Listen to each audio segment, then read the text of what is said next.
Okay everyone, it's been a while since I've done a weird unboxing, so here's one for you. This delivery is from MIcroexotics, as you can see. And they've done a special delivery for me.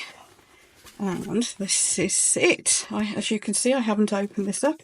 Anybody who's interested in little bugs and things.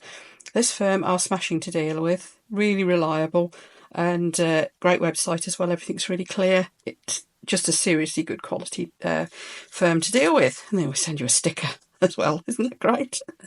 So I should be sticking that somewhere. I don't know where yet. I need a sticker wall, don't I? Yeah, that's the next little project. Right. As you can see, plenty of bubble wrap. They put these little heat packs in as well. They're single use, I know, which is a shame because it'd be nice to reuse them. But it just keeps the little critters that are in here warm in transit. So you can see how very carefully this is all packed. So this is Biomix, which is a substrate type thing for your bugs and such. And there's things running around in there. Can you see that? Dare we get the lid off is the question.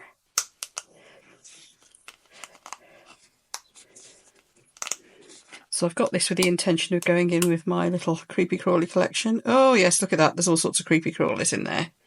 Oh, there's a little isopod. There's all sorts in here. What's going on? Hey, yeah, there's some little grey wood lice. Excellent. Can you see them? Oh, there they are. Oh gosh, they're fast. Oh, blimey. Goodness me.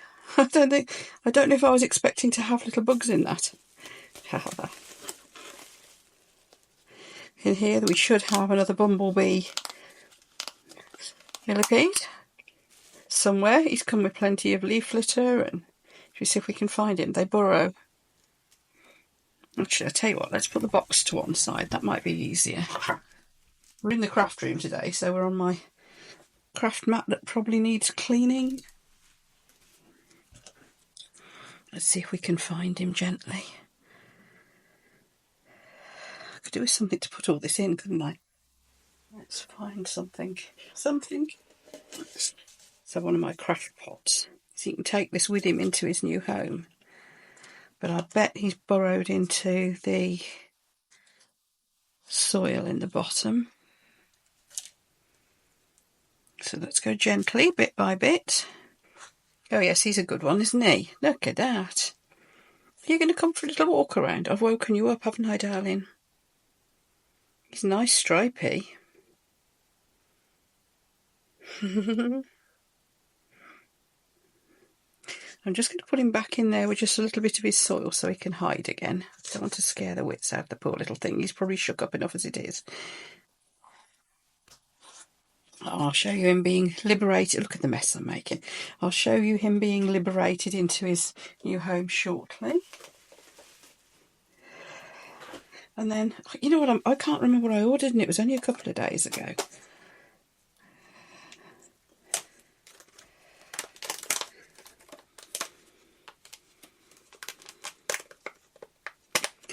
This is in a much bigger box. What the heck was this? Is this just soil? Ah, no, springtail culture. This is a springtail culture. My goodness, that's a good culture. Don't know if you can see the little tiny bugs running around. I'm going to put the lid back on quick before they start springing out. There we are. So we've got some critters. Let's go and put them into their little containers and let them settle down. Oh yes, I nearly forgot. There's a little plant as well. This is a peacock spike moss. Been after one of these for a while. Look how pretty that is. Now, I'm not sure where I'm putting it yet. So I might just make a little terrarium up just for this stuff. But look at those fronds. And it goes like a bluish, can you see there's like a bluish sheen to it? So I can feel a little terrarium coming on just specially for this plant, to be honest with you. So there we go. We've got some little projects to do over the next few days. I'm going to leave that in its little bag for now. I'm going to leave it sealed because it can then, because that'll keep the moisture in. It'll keep it happy. So let's go liberate these guys. There's our little bumblebee, now liberated into his home. Now I'm expecting him to just sit there for a little while he thinks about it. As you can see, they've got oh no, hang on, we're on the move. There's a little bit of broccoli and some proper isopod food there. So he might have a little chomp before he disappears, but I'm expecting him to go, oh no, I'm going to go and hide. Yeah, he's off to hide. Oh. So this little tank's looking rather nice. You can see it's all misted up a bit because it's morning here and the plants have all been doing their thing. But he should be very happy in there, and he's got 3 little friends in there behind. So he's disappearing behind that bit of broccoli. There he goes. Oh, lovely little creature. Beautiful. And I'm going to keep the rest of his substrate because they've got, as you can see, there's plenty of dead leaves and it's all a bit murky at the moment. Can we get him better through the top? Yeah, there's lots of substrate for him to burrow in. It's quite deep, lots of leaves to hide under, lots of moisture in there as well. That's not a real mushroom, obviously. And I put their food out on this little gravelly patch at the front here. They love fish food. I'm trying them on a bit of veggies and things at the moment because the people I got the what are they called? Dairy cow isopods from said that they like veggies. Now I'm experimenting. Looks like they don't like broccoli because there's dairy cows in this one as well. So anyway, we won't be doing broccoli again. Okay, so I've decided to put in my original invert tank the biomix, which does, it turns out, it is intended to have little isopods and everything. It's got everything in it. So I'm going to tip it in the back of this one. And we're going to make a beautiful little home for this fabulous little plant here. It's just arrived through the post from MIcroexotics, packaged very well, so look how happily it's arrived. It's a peacock fern, peacock spike fern. I'll put you the links for MIcroexotics down below in the video description because they are the ones I get all my little bugs and things from as well. They're a very good firm to deal with. And I think this bit of wood's going to fit in here. I'm not sure. Might have to find a different bit. That might be a bit big. But I've got some biomix from MIcroexotics as well and a bit of spare compost too. So let's get on and make something. And yes, I decided to swap my little bit of wood. This jar's a little bit smaller than I thought. Now, this was a very cheap jar from Flying Tiger. I'll put you the link for them down below as well. All we're going to need is, first of all, a drainage layer. So I'm going to get some more, little bit of more substantial gravel to go in the bottom. So as this is so small, what I'm going to be doing is just shoveling in some gravel with a spoon. This is fish tank gravel. When I said substantial, I mean not terrifically substantial, just enough to create a bit of a drainage layer.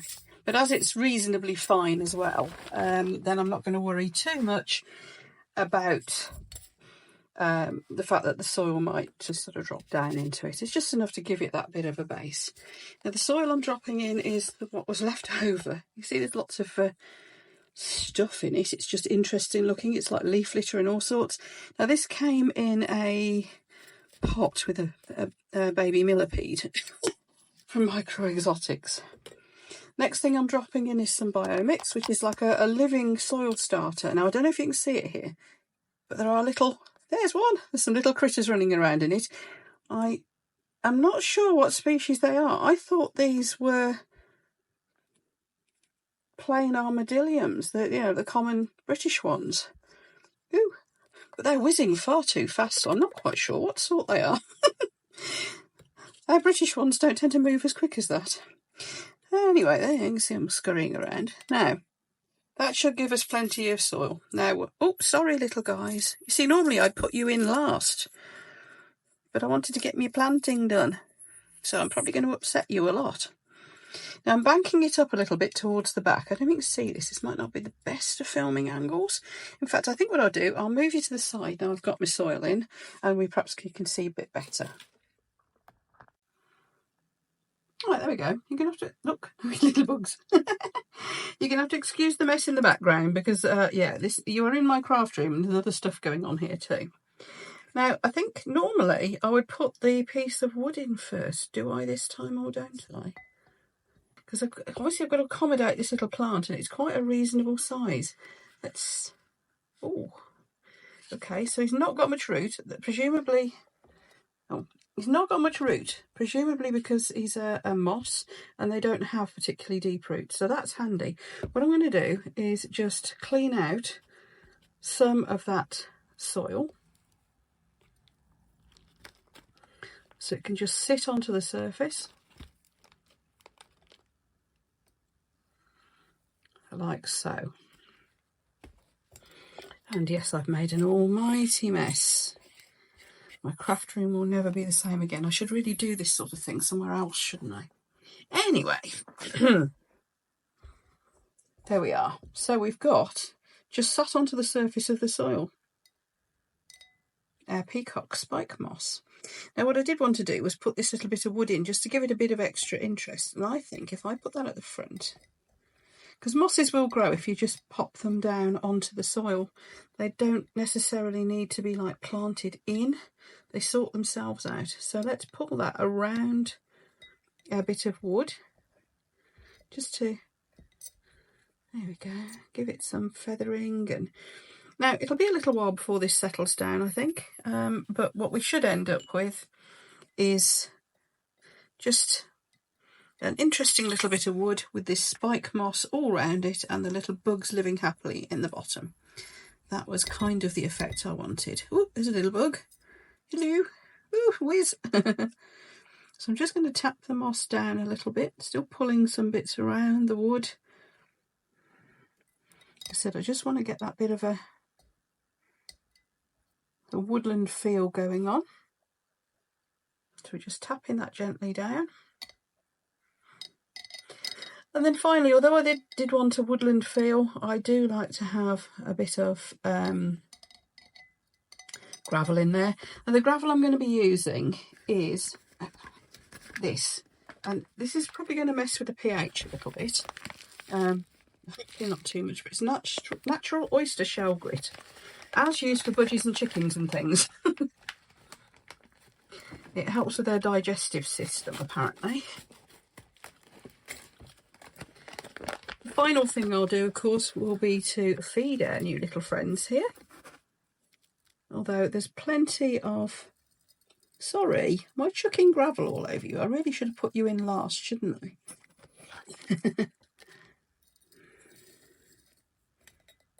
I'm going to get a brush and just tidy this up in a moment. But yes, I shall put in a little bit of isopod food for them. Just because I have got some, so I may as well. They've got some... Oh, there goes one. They've got some leaf litter in here anyway. And I will also put a tiny little bit of cuttlefish bone, because that will helps them. Apparently the calcium helps them with their... when they shed their the little bugs shed their little skins, and yeah, and need to restock on their calcium to do so. So I've done this all rather back to front, as you've probably realised, because I didn't realise there's quite that many little bugs in here. But what we're going to do now is just get this little brush and take off where the budgie grit has gone where I didn't really want it to. We're going to take that off. It's just a makeup brush if anybody hadn't guessed. We're going to get it off the glass as well, because I've got some on the glass at the back.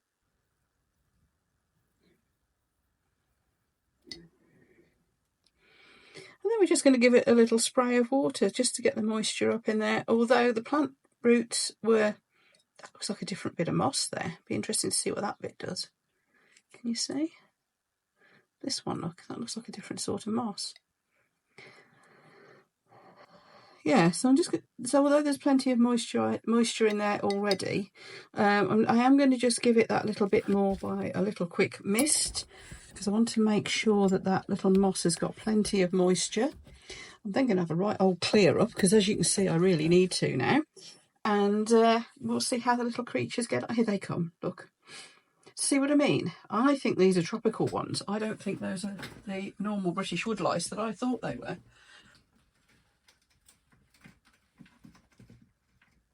They are way too fast on their little leggies. So we'll give it a little spray. I'm going to take it back downstairs. I'm going to clean the glass, and then I will put the lid back on. We'll put a little bit of food in. They really like fish food, I've discovered. I've got proper isopod food, so that's what I should be putting initially. But they actually like the food sticks that you give to your pond.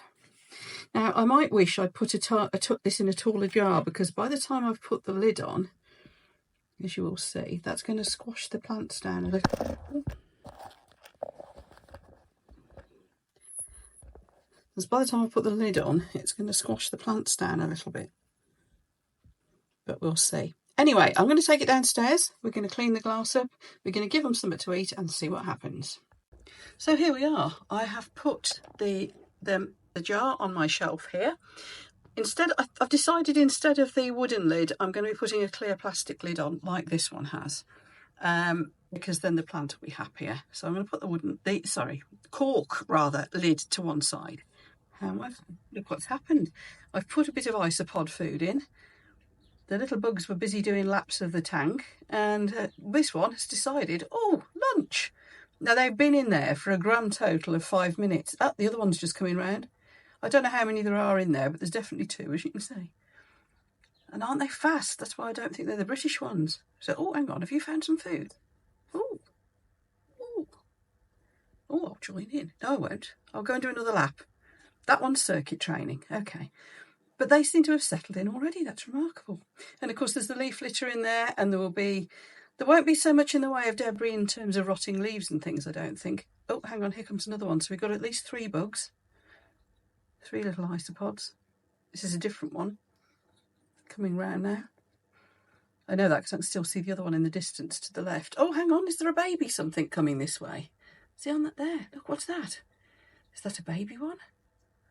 This is what happens when you get a random mix. I normally buy my isopods in like a batch of a particular sort, so I know what I've got. But this, because it's this biomix thing, so it's just a bit of all sorts in there. It's quite interesting. Oh, here comes the other one again. Yeah. Oh, this is going to be an interesting little tank. So I'm going to put that glass lid on it, and I will keep you posted on progress. Of course, the main object of this one was really that peacock spike moss. But it suddenly got extra interesting, especially if this lot are going to decide they're not nocturnal. Because there's all sorts of things in my other tanks, in my other little terrariums. But you don't see much of them. They're nocturnal. This little tank down here, sorry about all the reflections. I must learn how to do something about that. But this little tank down here, they're white armadilliums, the British variant of the British woodlouse species. And they do tend to come and wander around in the day sometimes. Not that they are at the moment. But anyway, back to these little guys. They all seem quite ecstatic with their new home. So that's good. I'll see you for an update in due course. I'll probably film something on these maybe in about a week's time and show you how they've settled in, and particularly show you how that little plant has sorted itself out.